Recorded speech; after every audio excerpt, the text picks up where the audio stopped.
जय हिंद साथियों, स्वागत करता हूं एक बार फिर से आप सभी का। आज हम बात करने वाले हैं 10th क्लास साइंस के पहले चैप्टर के रेडॉक्स अभिक्रिया के टॉपिक की। और इससे पहले कि हम रेडॉक्स अभिक्रिया के इस टॉपिक की बात करें, हम रेडॉक्स का जो ये शब्द है उसे समझ लेते हैं।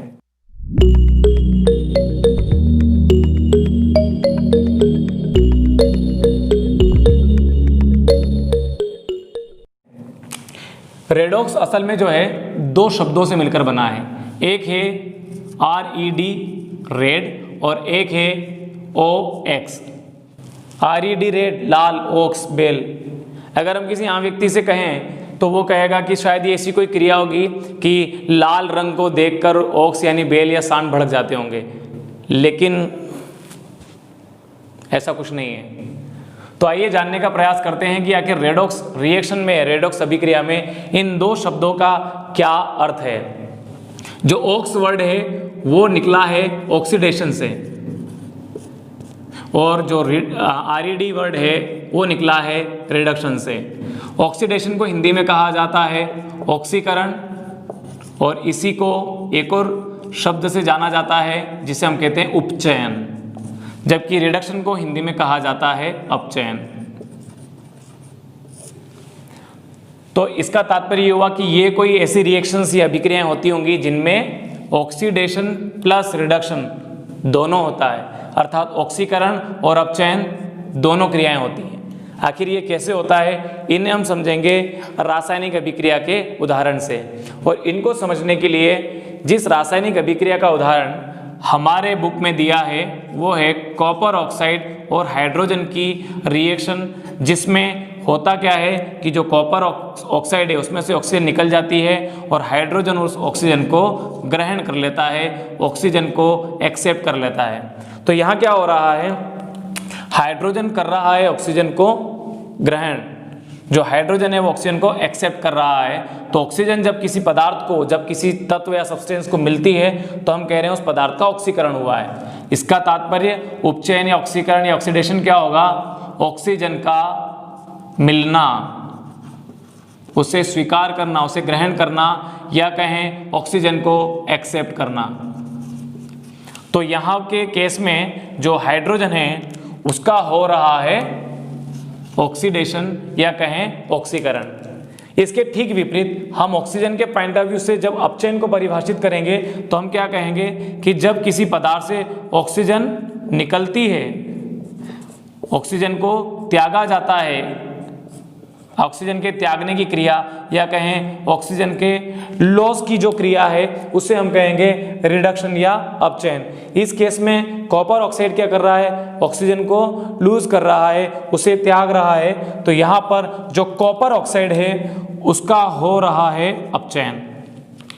तो इस तरह से हमारी जो ऑक्सीकरण और अपचयन की जो परिभाषा है वो क्या बन जाएगी, जब किसी अभिक्रिया में कोई तत्व या एलिमेंट या सब्सटेंस ऑक्सीजन जो है उसको जो ग्रहण कर रहा है, ऑक्सीजन को एक्सेप्ट कर रहा है, तो कहेंगे ऑक्सीडेशन या ऑक्सीकरण, जिसे उपचयन भी कहा जाता है। इसके ठीक विपरीत कोई पदार्थ अपने से ऑक्सीजन को निकाल रहा है, ऑक्सीजन को लूज कर रहा है, तो हम उस अभिक्रिया को या उस क्रिया को कहेंगे रिडक्शन या अपचयन।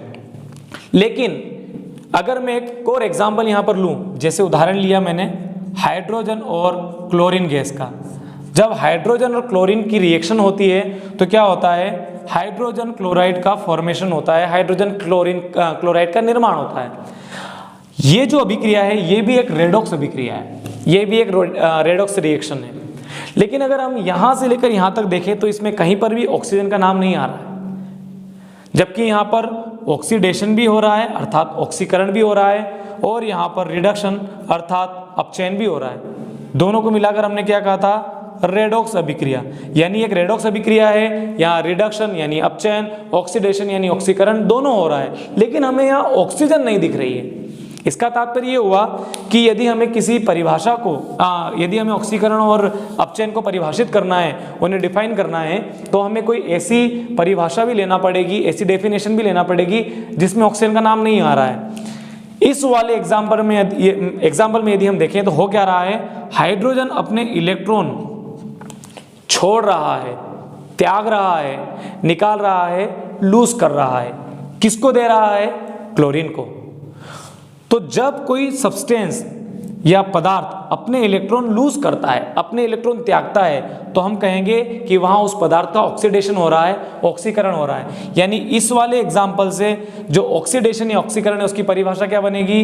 इलेक्ट्रॉन को त्यागना, इलेक्ट्रॉन को त्यागना यानी लॉस ऑफ इलेक्ट्रॉन यदि हो रहा है, इसका मतलब वहां पर ऑक्सीडेशन या ऑक्सीकरण हो रहा है। इसके ठीक विपरीत यदि किसी को इलेक्ट्रॉन मिल रहे हैं, यानी कि कोई इलेक्ट्रॉन को जो है क्या कर रहा है? ग्रहण कर रहा है, कोई इलेक्ट्रॉन को एक्सेप्ट कर रहा है, अगर ऐसी रिएक्शन या ऐसी क्रिया हो रही है तो हम कहेंगे वहां रिडक्शन हो रहा है, वहां अपचयन हो रहा है। तो यदि हम इस वाले एग्जाम्पल से कोट करें तो यहां पर हाइड्रोजन इलेक्ट्रॉन को त्याग रहा है। तो इस वाले एग्जाम्पल में भी यदि हम देखें तो किसका ऑक्सीडेशन हो रहा है, किसका ऑक्सीकरण हो रहा है? हाइड्रोजन का इलेक्ट्रॉन को त्यागा जा रहा है। जबकि क्लोरीन के पॉइंट ऑफ व्यू से देखें तो यहाँ पर जो क्लोरीन है उसका हो रहा है रिडक्शन या अपचयन। तो इस तरह से हमने ऑक्सीजन के साथ भी परिभाषित करने का प्रयास किया ऑक्सीडेशन और रिडक्शन को, या कहीं ऑक्सीकरण और अपचयन को, और उसके अलावा इलेक्ट्रॉन के पॉइंट ऑफ व्यू से भी हमने परिभाषित करने का प्रयास किया किसको? ऑक्सीकरण और अपचयन, या कहीं ऑक्सीडेशन और रिडक्शन को। यदि हम इन सभी परिभाषाओं को मिलाएं तो ऑक्सीडेशन या ऑक्सीकरण की परिभाषा क्या बनेगी? ऐसी कोई क्रियाएं जिनमें ऑक्सीजन मिलती है या इलेक्ट्रॉन को त्यागा जाता है। तो ऑक्सीजन को ग्रहण करने की और इलेक्ट्रॉन को त्यागने की क्रिया कहलाती है ऑक्सीकरण। अर्थात जब ऑक्सीजन को एक्सेप्ट किया जाता है या इलेक्ट्रॉन का लॉस किया जाता है तो कहलाता है ऑक्सीडेशन।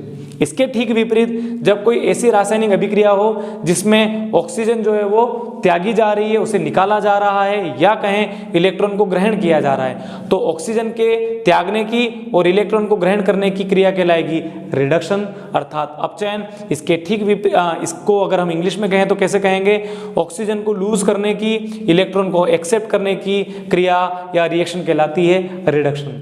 और रेडॉक्स रिएक्शन हमने क्या कहा था? ऐसी रासायनिक अभिक्रियाएं जिनमें ऑक्सीकरण और अपचयन दोनों प्रक्रियाएं होती हैं उन्हें हम कहते हैं रेडॉक्स अभिक्रियाएं। रेडॉक्स रिएक्शन को कैसे डिफाइन करेंगे?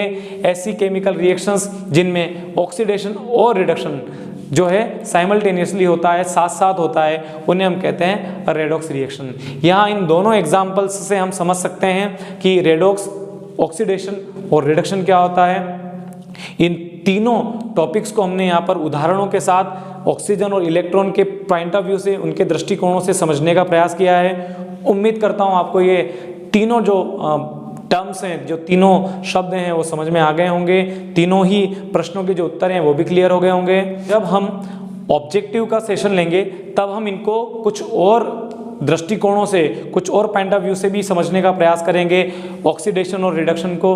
यहाँ पर अभी हमने केवल ऑक्सीजन और इलेक्ट्रॉन के पॉइंट ऑफ व्यू से समझा है। हम आगे हाइड्रोजन के पॉइंट ऑफ व्यू से, इलेक्ट्रोनेगेटिव यानी विद्युत ऋणात्मक तत्व या पदार्थ के पॉइंट ऑफ व्यू से भी हम इनको डिफाइन करेंगे। कई और तरीके हैं जिनसे हम इनको जो है डिफाइन कर सकते हैं, लेकिन कन्फ्यूजन क्रिएट ना हो इसलिए जो दो मेन ऑक्सीजन और इलेक्ट्रॉन के पॉइंट है, मैंने केवल उन दो से ही इन तीनों टर्म्स को जो है आपको समझाने का प्रयास किया है।